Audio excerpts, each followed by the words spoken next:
Hello दोस्तों, कैसे हैं आप लोग। उम्मीद करता हूं कि आप लोग सभी अच्छे होंगे। अभी तक हम लोग अकाउंटिंग नॉन प्रॉफिट ऑर्गेनाइजेशन के अकाउंटिंग में हम लोगों ने 6 लेक्चर ले चुका हूं। 6 लेक्चर में मैंने आपको अभी तक क्या बताया है, तो उसके बेसिक कंसेप्ट के बारे में बात किया था और शॉर्ट क्वेश्चन जो कि हमारा कैलकुलेशन ऑफ सब्सक्रिप्शन है, कंज्यूमेबल असेट्स है और ट्रीटमेंट ऑफ फंड, ये तीनों टॉपिक मैं आपको ऑलरेडी करवा चुका हूं। और आज हमारी क्लास में होने वाला है लॉन्ग क्वेश्चन जो एग्जाम में 100% आता ही आता है। 12th क्लास के अंदर 6 मार्क्स का और ग्रेजुएशन की बात करें तो वहां पर 14 मार्क्स का। Oh my God sir, 14 number का ग्रेजुएशन में। यस, बीकॉम की बात करें तो वहां 14 नंबर का, मतलब 10 से 14 नंबर का आता है और 12th में 6 मार्क्स का कंपलसरी आता है। लेकिन मजे की बात है कि ये लॉन्ग क्वेश्चंस करने से पहले आपको कुछ बेसिक नॉलेज के बारे में मालूम होना चाहिए। ठीक है सर, बताओ ना कौन सा नॉलेज। एक तो 3 ट्रीटमेंट याद करो आप। कंज्यूमेबल असेट्स जिसमें 2 प्रकार के बताए थे, एक होता है डेप्रिशिएबल असेट्स और एक कंज्यूमेबल असेट्स। डेप्रिशिएबल हमने चेन बनाया था, opening balance plus purchase minus cell total minus depreciation closing balance. Consumable में हम लोग असेट्स लायबिलिटी ढूंढते हैं, उसे बैलेंस शीट में ट्रांसफर करते हैं और फिर चेन चला देते हैं। कैसे? Minus plus minus plus. Subscription में भी सेम ट्रीटमेंट किया था हम लोगों ने कि असेट्स और लायबिलिटी ढूंढेंगे, उसे बैलेंस शीट में ट्रांसफर करेंगे और चेन चलाएंगे प्लस माइनस प्लस माइनस। फिर हम लोगों ने लास्ट क्लास के अंदर ट्रीटमेंट ऑफ फंड ढूंढा था और ट्रीटमेंट ऑफ फंड बहुत ही आसान था। ये 3 टॉपिक। और पता है इंट्रोडक्शन डेज में मैंने एक और कंसेप्ट बताया था, वो क्या सर? याद करो, मैंने कहा था रिसीट्स की जितने भी आइटमें होंगी, रिसीट्स की जितने भी आइटमें होंगी वो सिर्फ 2 जगह में से एक जगह जाएगा। या तो वो हमारी इनकम होती है या फिर वो हमारे लिए लाइबिलिटी होता है। लाइबिलिटी भी कौन से साल का? तो सर करंट ईयर की लाइबिलिटी में दिखाते हैं।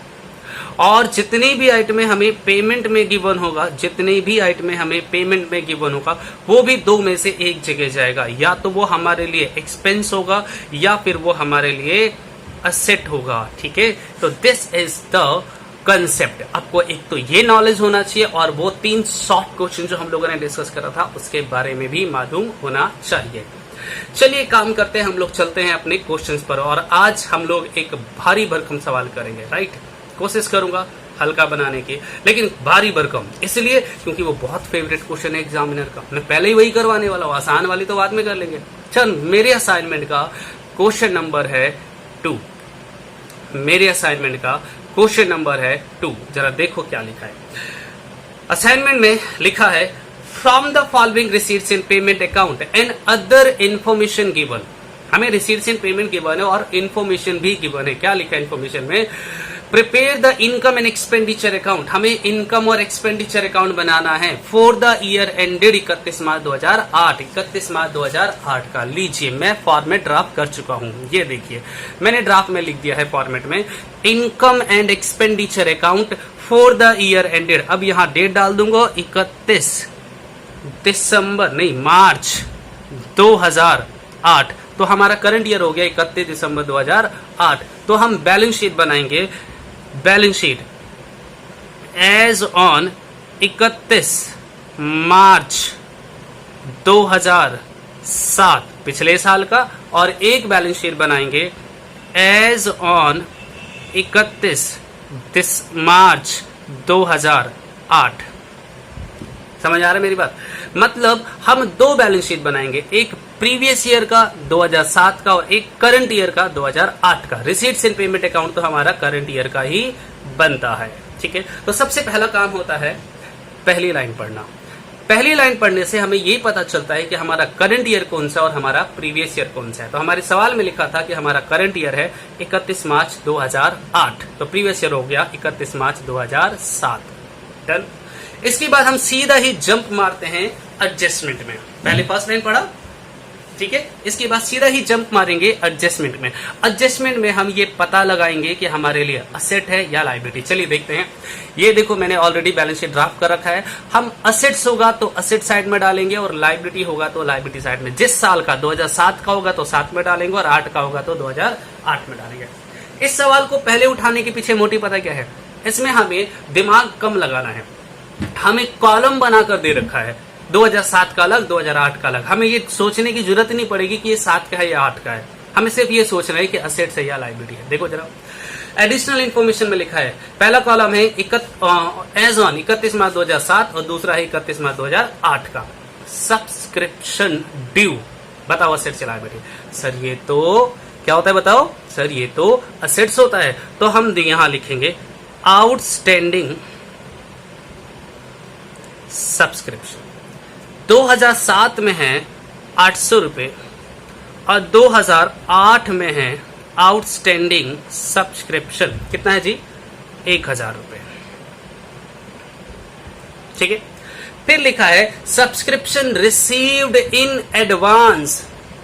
एडवांस में मिल गया सब्सक्रिप्शन। बताओ असेट्स या लायबिलिटी। सर ये तो लायबिलिटी होता है, तो हम लायबिलिटी में दिखाएंगे एडवांस। 2007 में है 1200 रुपए का और 2008 में दिखाएंगे एडवांस सब्सक्रिप्शन कितना है, 600 रुपए का। ठीक है। इसके बाद कहता है स्टॉक ऑफ मेडिसिन, दवाइयों का स्टॉक। बताओ असेट्स या लायबिलिटी। सर स्टॉक बोला है तो असेट्स होगा, तो बैलेंस शीट के असेट्स में दिखाएंगे स्टॉक ऑफ मेडिसिन। 2007 में है 10,000 रुपए का और 2008 में स्टॉक ऑफ मेडिसिन ये मुझे गिवन है 15,000 रुपए का। ठीक है जी, ठीक है सर। इसके बाद लिखा है बिल्स फॉर मेडिसिन आउटस्टैंडिंग। इसका मतलब हो गया क्रेडिटर। अभी हमने दवाइयों के पैसे नहीं दिए, that is our creditor. Assets या लायबिलिटी, तो लायबिलिटी में दिखाएंगे क्रेडिटर फॉर मेडिसिन कितने का जी, तो यहां पर तो है 6,000 रुपए का पिछले साल में, और यहां लिखेंगे क्रेडिटर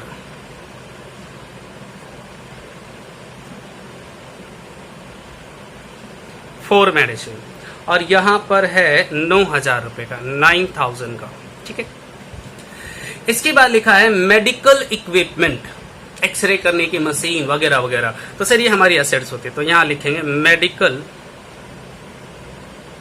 इक्विपमेंट। पिछले साल मेडिकल इक्विपमेंट गिवन है 25,000 का, और यहां लिखा है मेडिकल इक्विपमेंट। करंट ईयर में मेडिकल इक्विपमेंट हमें गिवन है 32,000 का। दिख रहा आपको जी? हाँ जी। इसके बाद लिखा है बिल्डिंग। सर ये तो असेट्स होता है, तो पिछले साल बिल्डिंग की वैल्यू है 1 लाख और करंट ईयर में बिल्डिंग है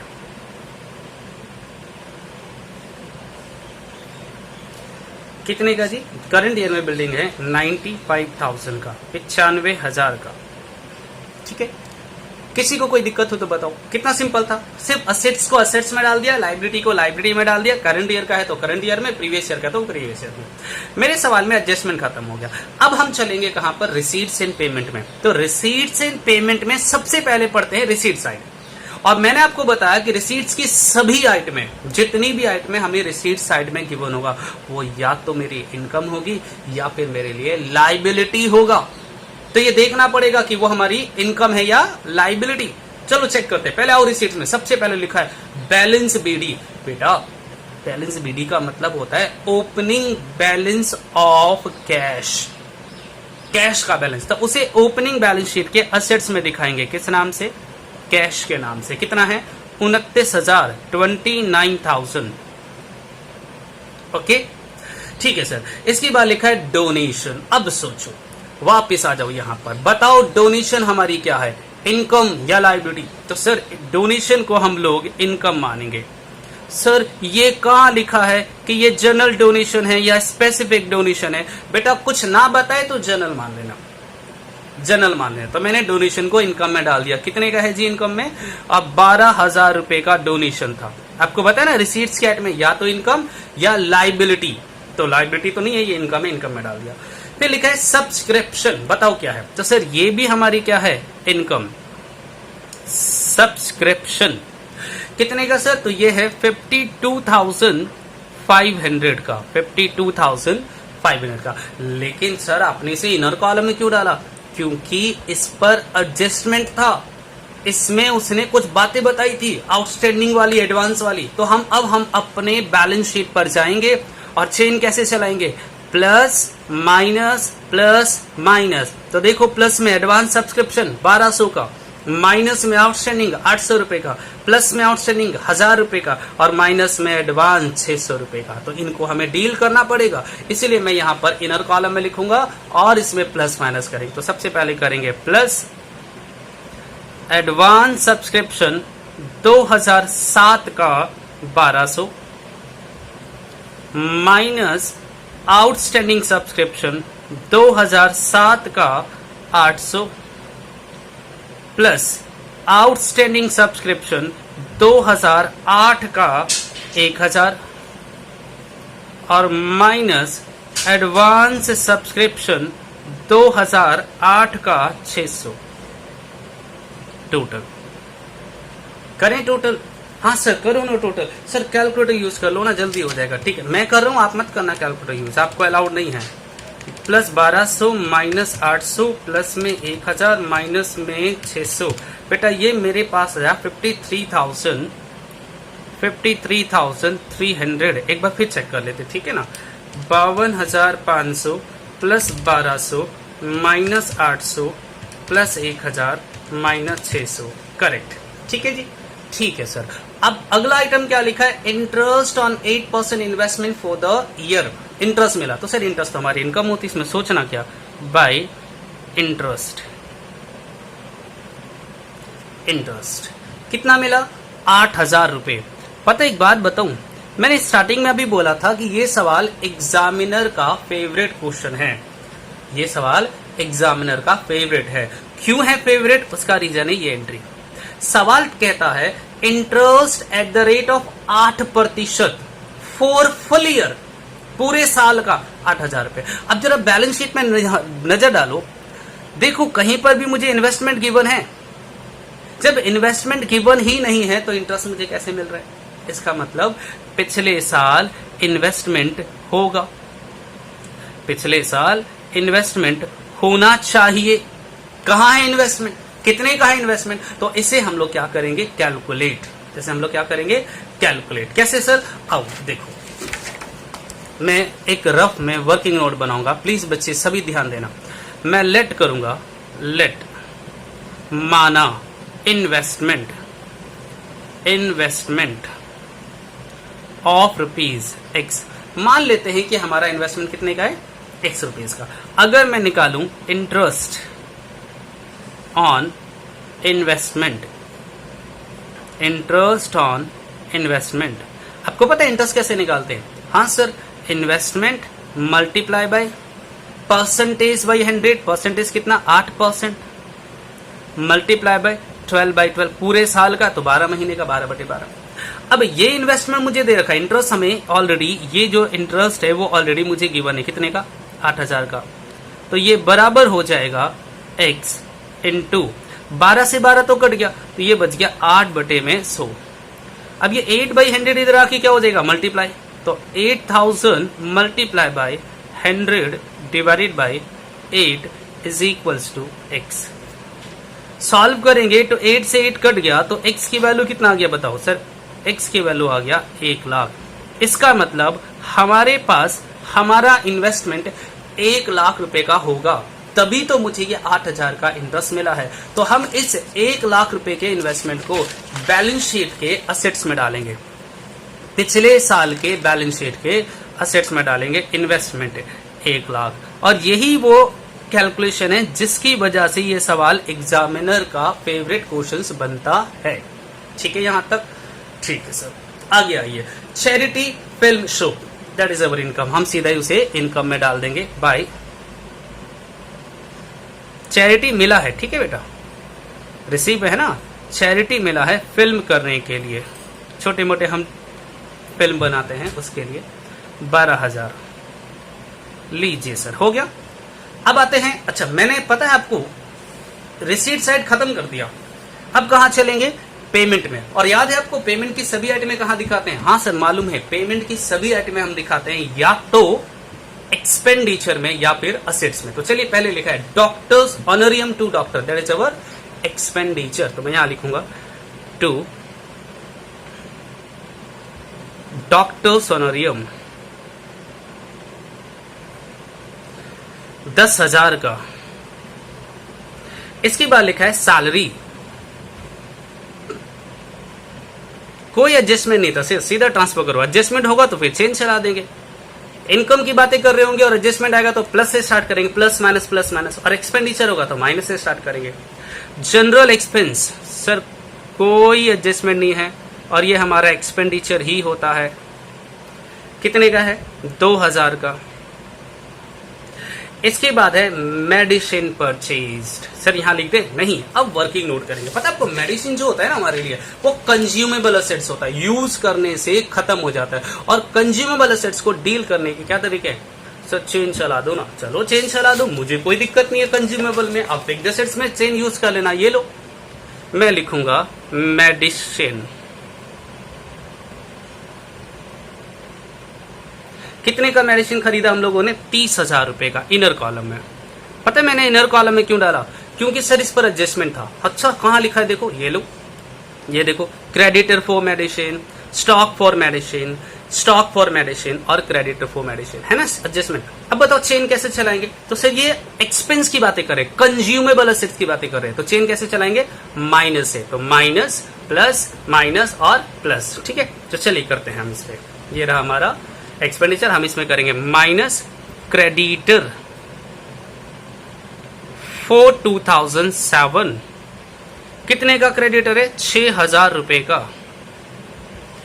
प्लस स्टॉक 2007 का, कितना है जी स्टॉक ऑफ मेडिसिन, 10,000 का,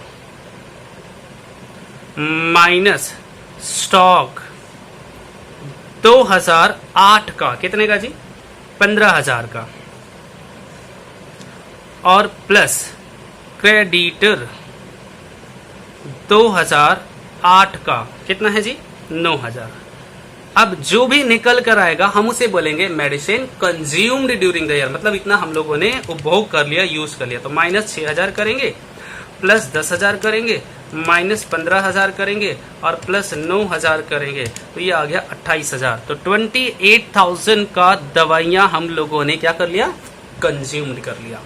ओके ठीक है सर। अब आगे पढ़े अगर हम अपने सवाल में, तो यहां लिखा है मेडिकल इक्विपमेंट परचेज। अब आप मुझे दिमाग पे जोर डाल के बताओ, मेडिसिन तो हमारे लिए कंज्यूमेबल असेट था, तो हम लोगों ने चेंज चलाया, minus plus minus plus.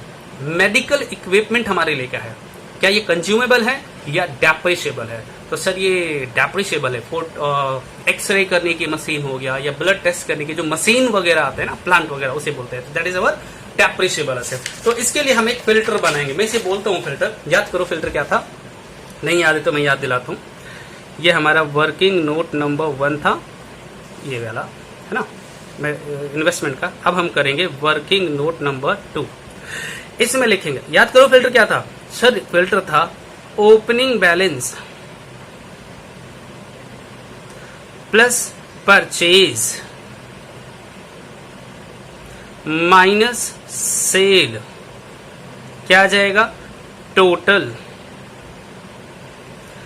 Minus अगर क्लोजिंग बैलेंस गिवन है तो क्लोजिंग बैलेंस माइनस कर देंगे। अगर हम क्लोजिंग बैलेंस माइनस करते हैं तो क्या निकलेगा, डेप्रीसिएशन। और अगर मान लो डेप्रीसिएशन का भी दे रखा हो तो डेप्रीसिएशन माइनस कर देना, तो क्या आ जाएगा, क्लोजिंग बैलेंस। दोनों में से एक गिवन होगा और एक हमें निकालना है। अब जरा बताओ मेडिकल इक्विपमेंट का ओपनिंग क्लोजिंग बैलेंस मालूम है मुझे, हाँ सर देखना जरा, देखो मेडिकल इक्विपमेंट का ओपनिंग बैलेंस है 25,000 और क्लोजिंग बैलेंस है 32,000। हम इसको यहां पर पुट कर देते हैं। ओपनिंग बैलेंस था 25,000, क्लोजिंग बैलेंस है 32,000, 32,000, ये हमने बैलेंस शीट से उठाया। परचेज कितना करा सवाल बता रहा है, 30,000 रुपए का हम लोगों ने मेडिकल इक्विपमेंट खरीदा। सेल के बारे में कोई इंफॉर्मेशन गिवन नहीं है। कहाँ गिवन होगा? रिसीट्स में। अगर हम बेचेंगे तो पैसा आएगा, नहीं दे रखा। तो ये टोटल हो गया 30 और 25, सर ये आ गया 55,000, 55,000। लेकिन क्लोजिंग बैलेंस तो सिर्फ हमारे पास कितना है? 32,000। तो कितने बच गए सर? 55,000 माइनस 32,000, तो ये बच गया 23,000। और ये 23,000 क्या कहलाया? Depreciation on medical equipment. ठीक है, तो मैं इसे अपने सवाल में यहां पर लिखूंगा एक्सपेंडिचर में to depreciation on medical equipment. कितने का निकाला हम लोगों ने? हम लोगों ने निकाला है 23,000, 23,000। ओके सर, और क्या है? तो बेटा पेमेंट में अब लिखा है चैरिटी फिल्म शो एक्सपेंस, तो उसे हम यहीं पे दिखा देंगे, चैरिटी एक्सपेंस, चैरिटी एक्सपेंस। और ये गिवन है 6500 का। और फिर लिखा है बैलेंस शीट। तो बेटा बैलेंस शीट तो हमारी एसेट्स होती है, और करंट ईयर में तो मैं यहां दिखा दूंगा कैश के नाम से। कैश का बैलेंस होता है कितने का है सर ये? तो ये है 27,000, 27,000। ठीक है, डन। बताओ कोई दिक्कत हो तो? सर नहीं, मतलब पता है हम लोगों ने सवाल कैसे करा है? हम लोगों ने सबसे पहले फर्स्ट लाइन पढ़ा, जैसे करंट ईयर का पता चला हमें कौन सा हमारा करंट ईयर है और कौन सा हमारा प्रीवियस ईयर है। फिर हम लोगों ने सीधा एडजस्टमेंट पढ़ा, उसमें से बैलेंस शीट में उठाकर असेट्स और लायबिलिटी को ट्रांसफर करा, दूसरा स्टेप। तीसरा स्टेप था रिसीट्स एंड पेमेंट पढ़ा। रिसीट्स की सारी आइटम में या तो इनकम या फिर लायबिलिटी, और पेमेंट के एक्सपेंस या फिर असेट्स। अब चौथा इंफॉर्मेशन, चौथा स्टेप और आखिरी स्टेप क्या है? एक बार पिछले साल के बैलेंस शीट को देखो, पिछले साल के बैलेंस शीट को, इसमें से क्या नहीं आया? यहां पर पिछले साल के बैलेंस शीट से क्या नहीं आया? सर क्यों बोल रहे हो ऐसा? क्योंकि आपको पता है बेटा, पिछले साल अगर मेरे पास प्लांट होगा तो या तो हम उसे बेच देंगे या अभी भी पड़ा होगा। पिछले साल मशीनरी था, या तो हम उसे बेच देंगे या अभी भी पड़ा होगा। अब मुझे बताओ, अगर बेचेंगे तो फिर रिसीट्स में होना चाहिए, अगर रिसीट्स में नहीं है तो इसका मतलब अभी भी पड़ा होगा, उठा के चुपचाप से ट्रांसफर कर दो। देखो जरा असेट्स की बात करूं, फिक्स्ड असेट्स के, ये देखो मेडिकल इक्विपमेंट आ चुका है। बिल्डिंग देखो पिछले साल कितने का था? 1 लाख का। अब कितने का है बिल्डिंग? 95 का। मतलब 5,000 कहां गए? तो सर 5,000 पे डेप्रिशिएट हो गया। क्या हो गया? तो इसे एक्सपेंडिचर में दिखा देना, टू डेप्रिसिएशन ऑन बिल्डिंग। कितने से? 5,000 से। बेटा पिछले साल 1 लाख का बिल्डिंग था, इस बार से 95 का, इसका मतलब 5,000 का डेप्रिसिएशन हो गया।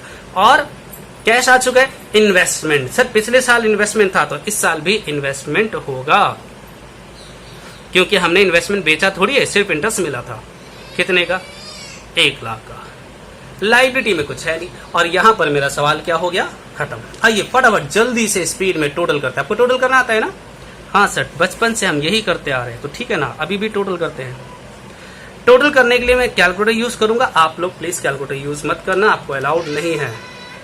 मैं बात कर रहा हूँ 12th वाले बच्चों की, कॉलेज वाले बच्चों के लिए अलाउड है। ये 85,300 इधर आ रहा है, तो मुझे लगता है मैं पहले इसी का टोटल कर दूं। चलो करेक्शन ना हो जाए बस। 85,300 इसमें से माइनस कर देंगे इन सबको। 10,000 माइनस 28,000 माइनस 2,000 माइनस 28,000 माइनस 23,000, ओ माई गॉड, माइनस 6,500 माइनस 5,000। गलत हो गया सर, ये ज्यादा है। ये कितना ज्यादा है? एक बार दोबारा मुझे कैलकुलेटर करने दो। 10,000 28,000 2,000 28,000 23,000 6,500 और 5,000। बेटा ये तो 1,02,500 आ रहा है, तो भैया जो ज्यादा होता है वो हम लिखते हैं ना, तो मैं ये ना लिखकर क्या लिखूंगा? 1,02,500। जो ज्यादा होता है हम वो लिखते हैं ना बेटा, तो यहाँ पे लिखेंगे 1,02,500। सर अगर ये ज्यादा है तो बैलेंस यहाँ बचेगा। सर बैलेंस कितना बच रहा है? तो 85,300 माइनस कर दो ना, ये बच गया 17,200। अगर बैलेंस यहाँ बचता तो मैं बोलता सरप्लस, और यहाँ बचा तो मैं इसे बोलूंगा डेफिसिट। ठीक है जी, क्या नाम देंगे? डेफिसिट। आइए balance sheet, opening balance sheet का टोटल करते हैं। ये आ गया 800 plus 10,000 plus 25,000 plus 1 lakh plus 29,000 plus 1 lakh.